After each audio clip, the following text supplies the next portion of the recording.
Hey all, welcome back to the I Used to Hate the Color Yellow podcast. So today we are actually going to talk, if you listened to our first episode, we stayed on script as much as possible. This one we're going off script completely because there isn't one. I might look at my screen, I should probably just put my screen down, just look at Jessica. Because there literally is like nothing on my screen except for the script from the last time. So we're going to start with today the title, I Used to Hate the Color Yellow. That is a timer going off. We will go ahead and ignore that. 5 minutes up, time to go. So let's start with, I briefly mentioned in our last, the last episode, our first one, that I was Jessica's high school English teacher. I don't think I went to all that detail, but I was their teacher. So I taught junior high for 10 years. My first year teaching high school was at Flandern Cornell High School, and Jessica was a wee little sophomore. 16 at the time? 15, yeah, because you're a late birthday like me in July. Yeah. Okay. I remember I was nervous. It was also kind of a fun class because, so their school, our high school, co-ops, like Jessica's from a little town of Cornell, which I sent a mine playing against a tiny little town of 1,100. How big is Cornell? 450. So whopping less than 2,000 people in the two towns that our high school is consumed of. I knew a lot of kids in Jessica's class because my niece Sydney is in that class, and so I went to all the, the plays and the programs and all that sporting events growing up. But you guys were slightly different. I mean, until high school. So Jessica was new. I didn't know her until high school. I don't know. I feel like I was a fun teacher. I was a cool teacher, yes, right? You were everyone's favorite. Oh, thanks. Yeah. So, and I called, my nickname for her was J Pot, and it was Jessica Potter. So I was like, hey, J Pot, because that's her personality. Like, on the microphone, she's kind of like subdued a little bit. Yeah, no, it's all right. Sleepy, I'll get there. But yeah, you were just. No, but actually. How was Jessica? How was J Pot in high school? What would you describe yourself as? Well, it's hard because now knowing her, she hid a lot from us. Yeah, it was for sure a crazy dynamic. When I was home, every single family member saw me as this quiet, keep to herself, just doesn't say much, blah blah blah. But when I was with my friends or even at school, like, it was like 180. I was crazy. I used to get into a lot of trouble until I got to high school. I still had a class, like foods and things like that. Our teacher, Mac, definitely gave her a run for her money. Yeah. Shout out to Mac. Mac's retired now. She deserves that retirement. So yeah, in school I was just very outgoing and tried to be funny and made a lot of friends. And so yeah, in high school I was definitely, I'd say, like class clown type. Yes, class clown. But also, like, you hung out with a wide variety. It's a small school, 120 kids in the whole like high school. But like, you played volleyball? I played volleyball in junior high. Okay, not in high school. No, I did cheer and color guard. Okay, flags, yes. Yeah. Cheer and color guard. And then you're also in FCCLA. Yes. Very involved in that. Mm-hmm. You didn't do FFA, did you? No. Okay. But then just like got along with everybody. Musicals, you mentioned earlier, like the Trans-Siberian. I'm not musically inclined. Like, I'm not at all. So musicals, plays. Yes. I did musicals for 3 years out of my 4. What were you, Mrs. Potts? I was the wardrobe, Madame. Yes. Grealish and Boucher or something. Yes. From Beauty and the Beast. Yes. But she was also like the prom queen, senior year. So I don't know how that happened. I remember I was in charge of that stuff. Yeah. So when the ballots, I'm counting them, like, J-Pod, God, I was so excited. So there's only like myself and the other sponsor that knew, and I knew she'd be shocked. Like, what? Yeah. So. That's a little bit of who you were, I guess. I think that speaks to the dynamic, though, is because, like, I was so, like, I saw myself as one thing, but I go into two different places and have two different personalities. It's like at school, that crazy loud and getting into trouble, whether that's good or not, was like really me. Mm-hmm. And then when I went home, like I felt like I had to reel it all back in. Mm-hmm. And I could not find the balance of like feeling like I was what everyone wanted me to be, yet also keeping myself. So it was just a real shock when that happened, like, because I just didn't think that, like, I knew I made friends with a bunch of different people, but I didn't think that everyone saw me like that. I don't know. Well, and I think that ties into just age and growing up, because you know, you see yourself as this person, and you've had these friends and stuff, and throughout your life, you know, some of them since kindergarten. But people start looking at you in different ways, and we start viewing ourselves differently. So I think that's just something, the coming of age that Yeah.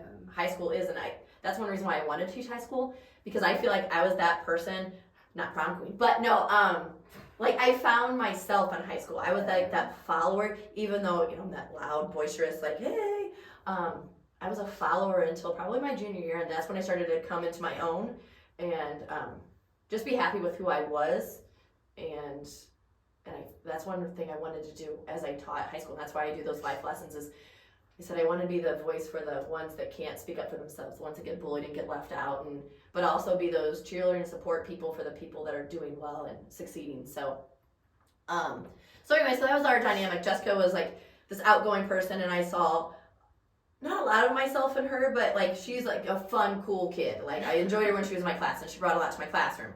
So that was sophomore year, and junior year, were you still in my class? Did you do American Studies? I think. Yes. And then senior year. Senior year, you're kind of in the other class a little bit. So we're gonna cut to, I think, let's cut to senior year. So Jessica was in my class, and we got along. I think I got along with all of my students really, really well. Mm-hmm. But I personally went through probably one of the hardest times as an adult. So I remember it vividly. It was April 15th, 2016, your senior year. I remember that date because one is tax day, and my best friend Penny is an accountant. So I'm like, hey, happy tax day, you made it, woo! But then it was after lunch, it was 6th hour. I checked my phone, and I got a text message, and it was sent to, I just spoke earlier about my college roommates that went to Eastern. There was 5 or 6 of us that remained, 5 core girls that were really, really close after graduation. And one of them had been struggling with breast cancer for about 4 years at that point. And she texted us, and it was pretty much, and I don't think I have the text anymore, but it was pretty much like, hey girls, I don't want to do this on text, but I wanted to let you know right away. I just got back from the doctor's appointment, and they gave me a few months left to live.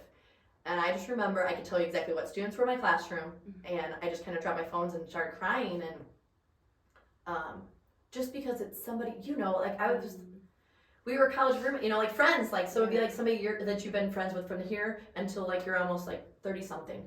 And you know, you are making plans with your friends now, like, oh, we're old ladies, and that's what we did. And you know, and Angie and Amy and Penny and Amanda and I, we were so close, and we'd been spread out now across the United States. Some were out in California at some point, in Florida, and so what we did was we kind of rallied together, and that was like, I think on a Wednesday or Thursday that year. And by that next weekend, all of us college girls went to Louisville. So Angie was living in Louisville, and her sister Amy had moved down there with her and her family, and so we were all there. And so we went there one last time, knowing that this would be the last time that we were all together with Angie, while she was still alive and still healthy. And actually, we knew that was the last time I think most of us ever saw Angie again. And I came back to school, and I was struggling, and I remember this. So when I was there, because I remember all these dates just because there was like tax day, and then the 24th of April is when we went to go visit Angie. And we'll kind of talk up as I point, if you're watching the podcast, I'm pointing up, Jessica and I have shelves above us that kind of represent certain things on our shelves. And on my shelf, I have a horseshoe. And when we went down to Louisville and met with the girls, I'm that person, I'm like, let's make a memory, let's make something tangible. And I got horseshoes, and all 6 of us girls, there was, I mentioned Amy, and Angie, and then Amanda and Penny, and then Kathleen, and myself, the 6 of us, all went down there and spent the day with Angie, and we all got a horseshoe. We all signed the back of it and dated it. So all of us having each other's signatures on those. And so that was that weekend. I came back and I was still just down and struggling, hardship. So that next week, I was in school at normal, trying to push through things and still be the normal teacher that I was, and enters J-Pod at the time. So I'll kind of let you take over from your perspective of what was going on. I don't know if you remember, I guess, like if there's a change in me or. Oh yeah, I do remember. I mean, like, I guess it's kind of like a parent's, like, the perspective of like that of, say, I know it wasn't this, but just heavy things, like say a spouse dies and the mom has to maintain her composure and still be there, but you can still tell like she's hurting. Yeah. I feel like it was like one of those type situations, and I've always been, what is it? Is it an empath?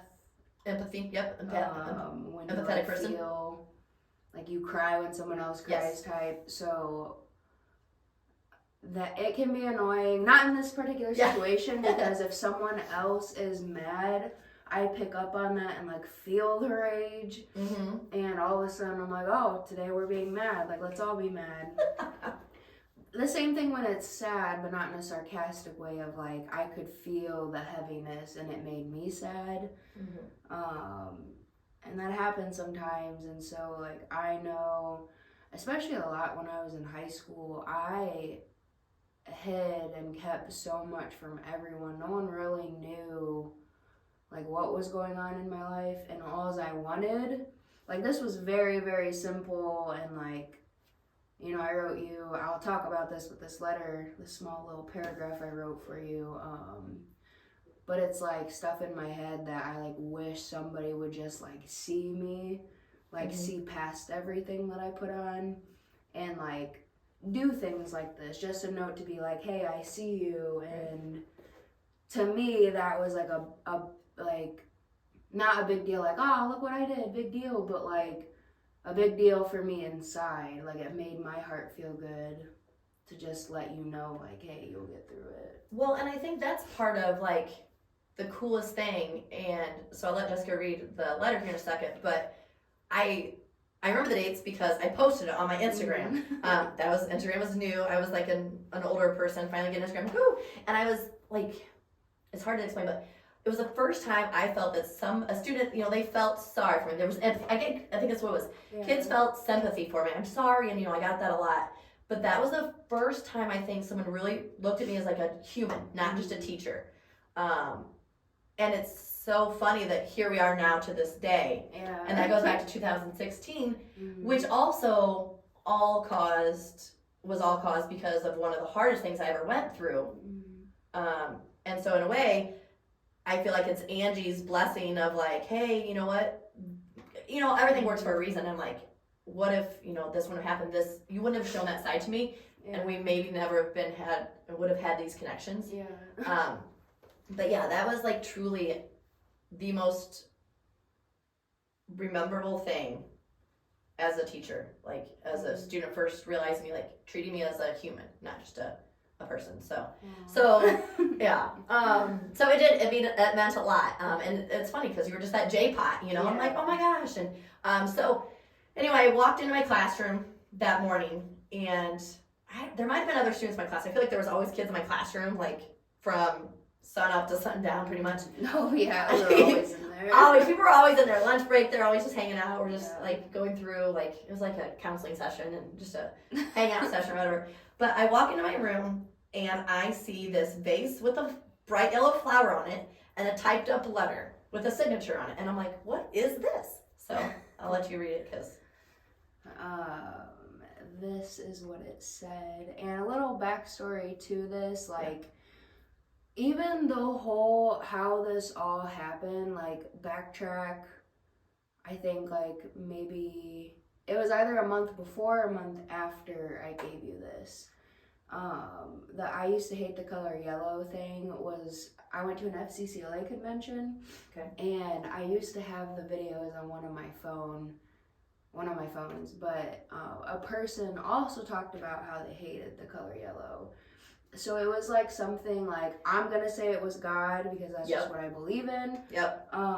Like reiterating the point, like that side to come out of me, pull that side out of people. Yes. I genuinely hated the color yellow, and I'll read this letter. It says, I used to hate the color yellow. It was too bright and hurt my eyes, which that side of me, like, all that is too much for my brain, but bringing it out. I hated the color until I started to appreciate the meaning of it. The color yellow reminds me to always smile, and that is hard for me to do. It was even hard back then. Yeah. I was going through a rough time a few weeks ago, and my grandpa got me a single yellow rose. His reasoning was this: I got you one yellow rose to represent you.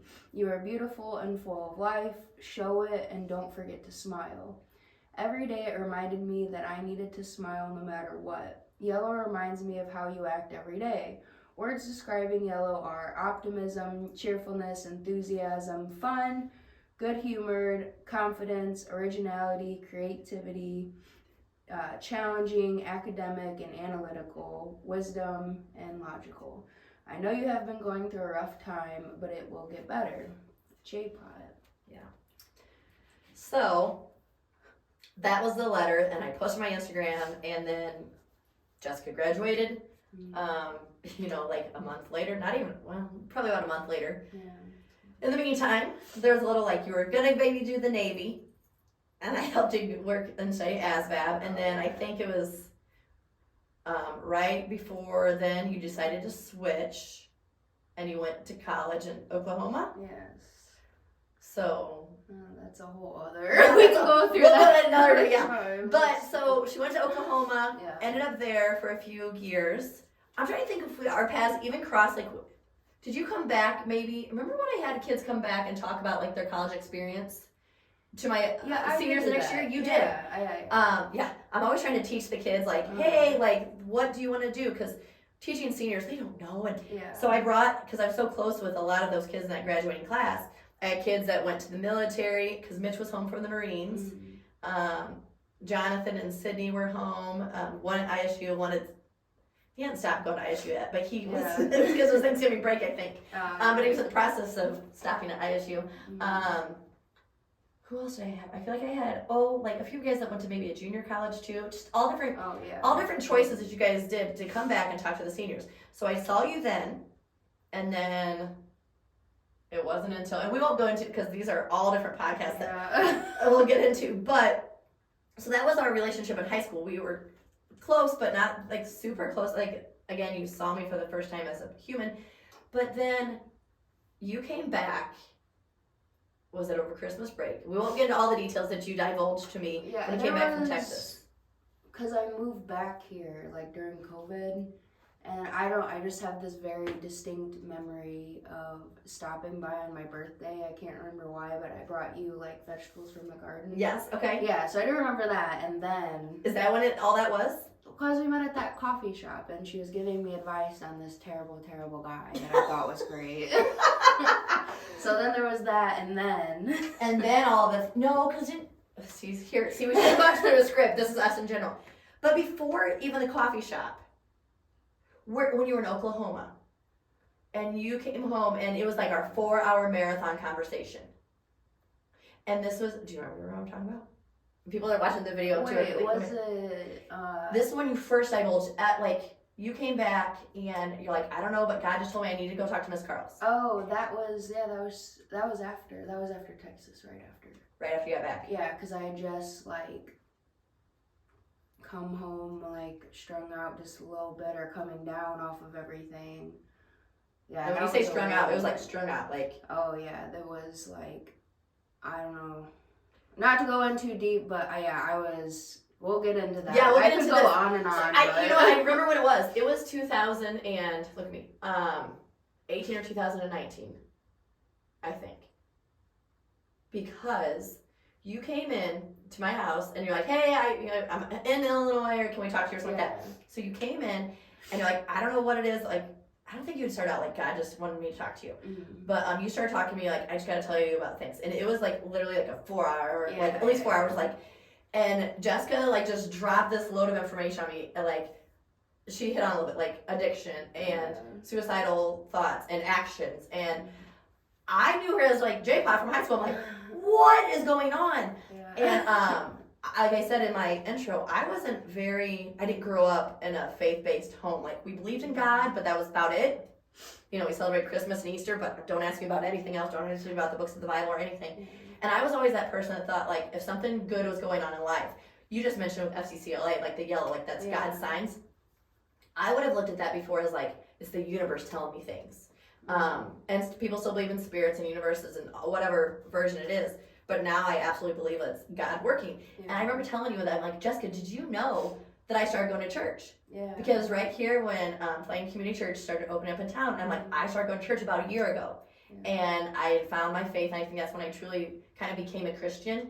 And that's when you coming to me and you're like, I remember crying, like as you're telling me all the story, like, one, I felt bad for you and like felt horrible that you had gone through all that and just not being able to be who you were and share those things. But then you divulged all this information to me, and then you're like, God just told me, I go talk to Miss Carls, go talk to Miss Carls. And I'm like, wow, like, what is God's plan? You know, like, this is crazy. And that's when we start talking about, like, I said, you're going to tell your story to people. And I said, something is going to happen. And you talked about different ways, whether you write a book or whatever it was. I'm like, people need to hear your story. You have a reason to, something to tell. And then so after that, I think that's when we transitioned from student to teacher to like almost a friendship. Because after that, then we stayed in contact a lot. Then went to the coffee shop, very bad relationship. I never met the guy, but I could just tell. Was after. Yeah, it was after. Yep. Yes, it was after for sure. What else? Yeah, I could just tell. Like, I get these vibes off of people. No. But then after that, you're in Texas. You got to be a nanny. We're getting off sidetrack. See, again, this webinary script. But cut to then you got to go to Colorado. I remember getting the phone call with you, and I don't know where you're at, but I'm a visual remember, and I was like literally in the Aldi parking lot, like sitting there for like 45 minutes talking to you. I'm like, oh my gosh, like, and then I think I might have driven into Walmart too, because I remember like, are you kidding me? Like, everything lined up perfectly for your Colorado experience. I'm like, the internship that you'd always wanted that never came to fruition. And again, we'll talk about all these things. But in the meantime, she got all these things, and like God was lining stuff up for the positions, for meeting the girls in the home. And me, in April, when I announced that I was leaving Flanagan, Cornell High School, and teaching at a different school, and I never wanted to do that. It wasn't planned, and I literally, like, I do words of the year. They're actually on my laptop right here. But this year was believe. I wanted to do hope, but I felt like if you do hope, that takes the entitlement out of, you know, like, if I believe, like, I just believe, I have faith, like, let's go. And when that job opportunity or transition, changing or whatever came to me, like, all right, well, God's got a plan for me.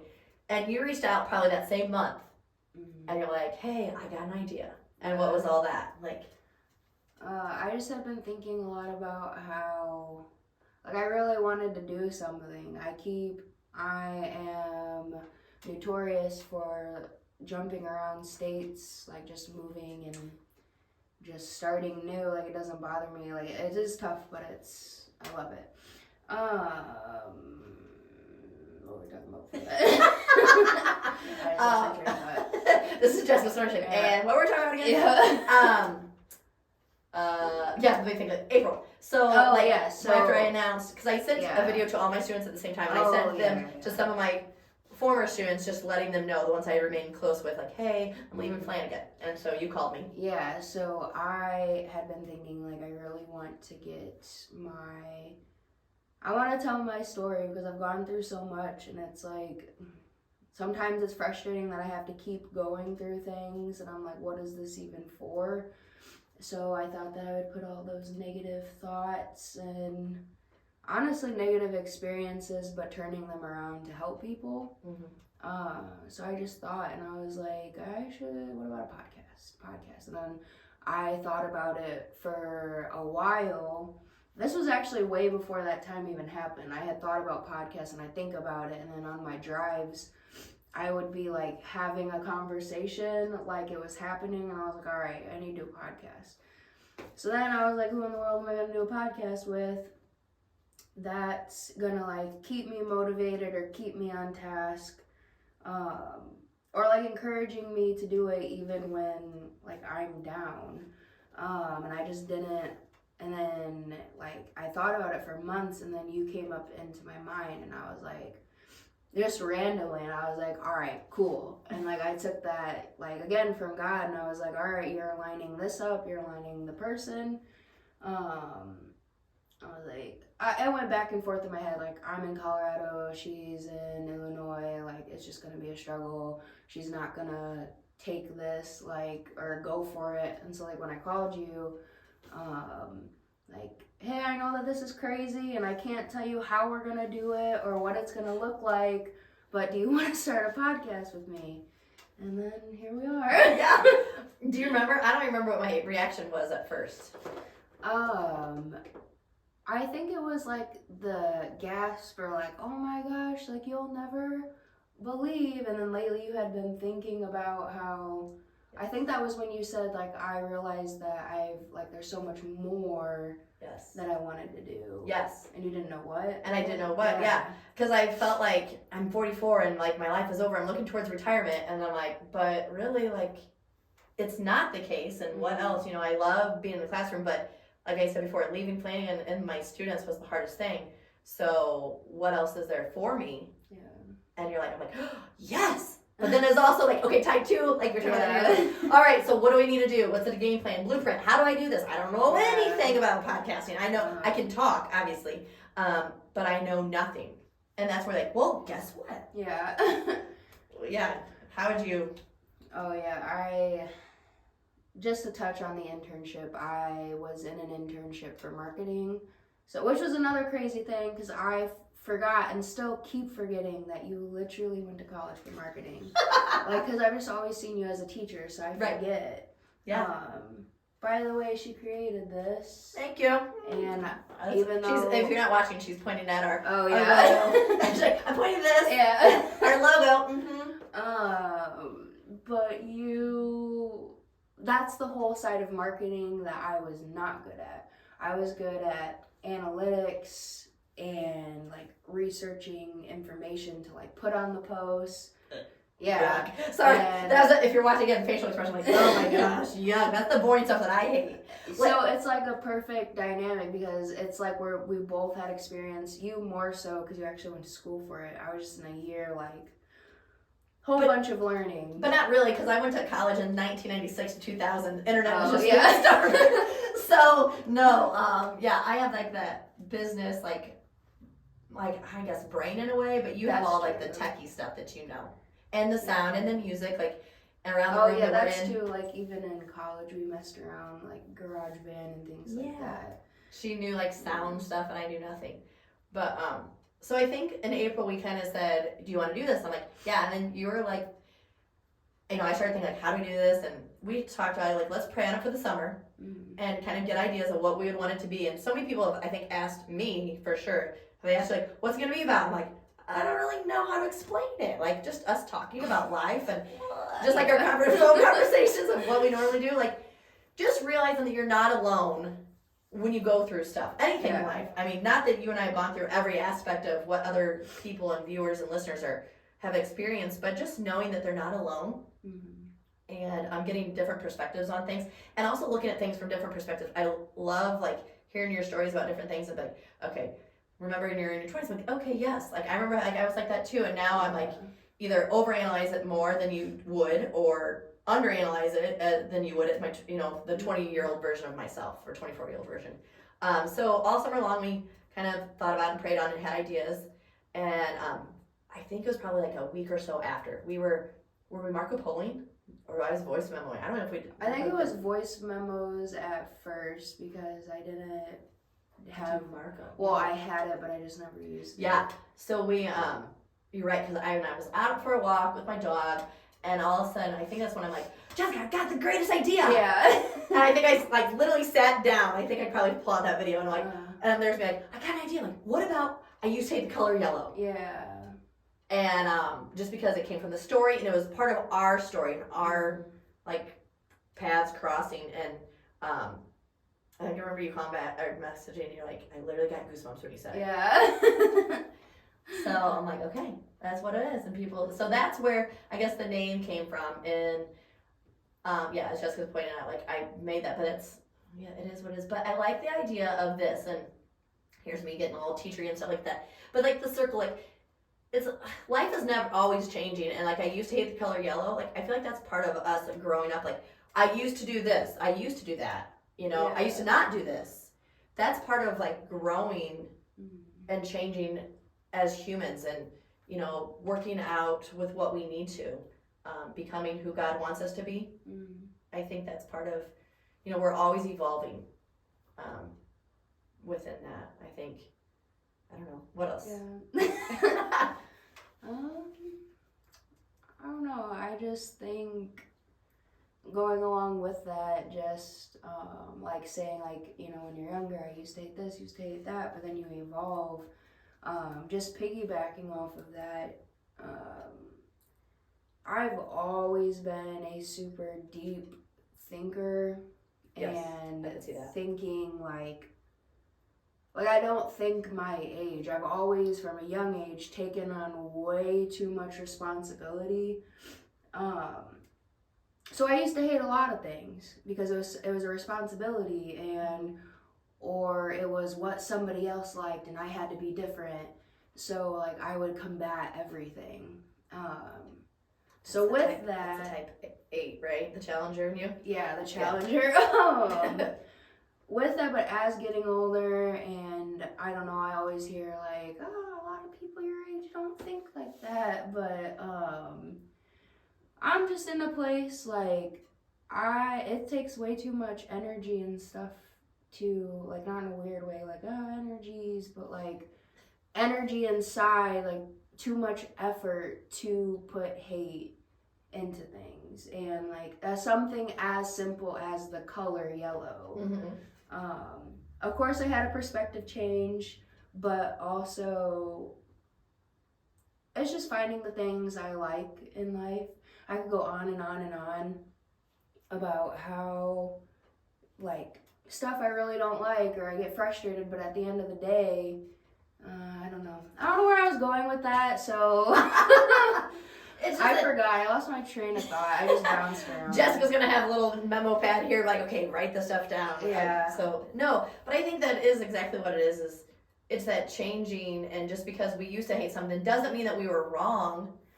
Yeah. You know, I feel like that's part of that growing.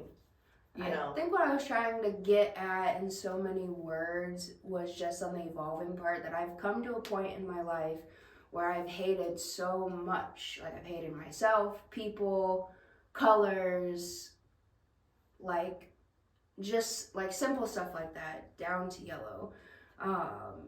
But I've gotten in my mind that it's just too much, and it takes so much less effort to just let it roll off. And of course you can still internalize and think about things, but it's like I don't really like hate anything. So Yeah. I guess my maturing point is it's not really it's not on my radar anymore. It's Right. not even a thought. It's like, too much energy to hate yeah, it's something. too much effort to do all that. So Yeah.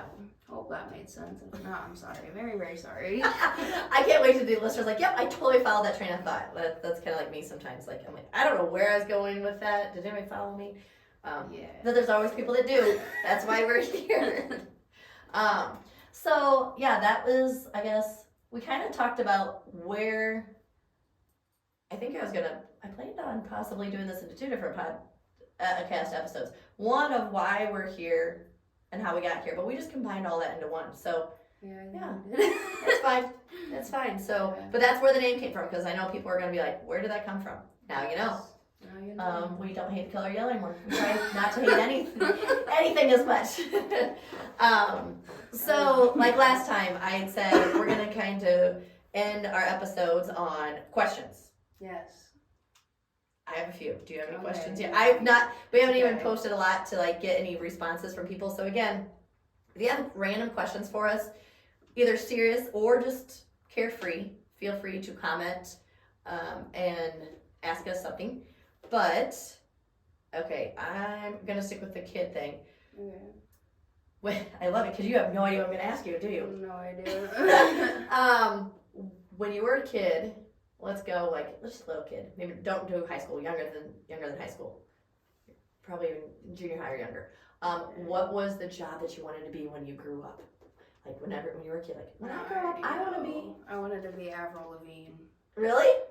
I'm not even kidding you. I went through like an emo phase, like way before that though, when I was just a kid, because she was popular when I was like little. Like I wanted to be a punk rock. I wanted to be her. Like I wanted to look like her. I thought she was the coolest thing ever. My brother was we're very, very close to this day, and he was heavily in like the goth scene. So I took a lot from him, and like he'd always be like that's the type of girl that he would, dream girl or whatever, would date. And like I just thought she was so cool. So that's who I wanted to be, Avril Lavigne. I feel like that's way deeper than my answer. I want to be a dolphin trainer. I remember specifically in 5th grade, I want to be a dolphin trainer. You know, like we live in Central Illinois. There are no places to be a dolphin trainer. That wasn't until I realized that you had to feed them fish, and I don't touch fish. Oh, really? Yeah. Oh, I didn't know that. I don't touch fish. I don't touch worms. So even like I like fishing. So I will either fish with lures, and somebody's gotta take the fish off the hook if I catch them. Or and I'm cool with like chicken livers. Those of you that don't know how to fish or never fish, like fishing with like raw chicken liver is a thing. I'll touch that. But worms, That's weird. Yeah, so I didn't know that. So yeah, I wanted to be a dolphin trainer until I realized I had to touch fish to feed them. So that quickly changed. And then just a silly, simple one, drink of choice. So we're both of age, so it doesn't have to be an alcoholic drink. I used to drink. I don't drink much anymore. I'll taste things, but like, I know it's cold weather here in Illinois right now, but I was trying to think on how deep you wanted me to pull back, like when I was drinking a lot, like now. Now you walked in with a Diet Pepsi. Yeah, I've been drinking that a lot because it's been settling my tum-tum. Just because having belly issues. Yeah, I do like diet soda. I don't know, come back to me because I feel like I have a favorite drink. Come back to you, there's nobody else to go to. You Okay. I'll like go around the room and ask.